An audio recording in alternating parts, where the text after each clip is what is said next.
और एगो औरत अपना हस्बैंड से कहती है कि देखी हमारा जौन भोजपुरी में खेसारी लाल जी के जौन बॉडी लगेला नु वो बॉडी के जोड़ा वो बॉडी के जोड़ा नहीं खे वैसने रहुआ बॉडी बनाई। हाँ ओकरा बाद पेट फेंकले बनी पेट के कम कर दी तब हीरो लेखा लागो तब रुआ हीरो लेखा लागा मरतिया कहतिया और गाना के रुआ सब सुनी जा। और हमनी के आज कालिका स्टूडियो में गाना मिक्स हो गइल बड़ुए और कल सुबह 6 बजे आ रहल बा गाना। कॉलेज जेकर पेट निकलता उ ज्वाइन कर सकता ज्वाइन कर सके ये संदेश बा। हां ये गाना के बाद हो जाई बड़ी से कुल निराश हो जाता हिट रहलो त हिट रहलो एगो सब भौजाई खेसारी लाल के मूवी देख के कहते से कि हमर हस्बैंड के शरीर ऐसने रहित न त मजा आई।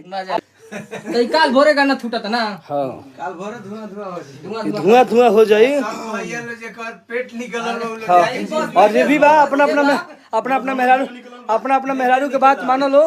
और जे फोकस ये बा कि जेकर भाई पेट निकलता उ फिट रहे हिट रहे। हां जे फिट रही वो हिट रही सालियो भाव दी दवा के भी जरूरत हां कोनो दवा के जरूरत नहीं किया गली गली सुविधा हो गइल गावे गावे सुविधा हो गइल जी। तो दुगो भैया ईटा भैया बास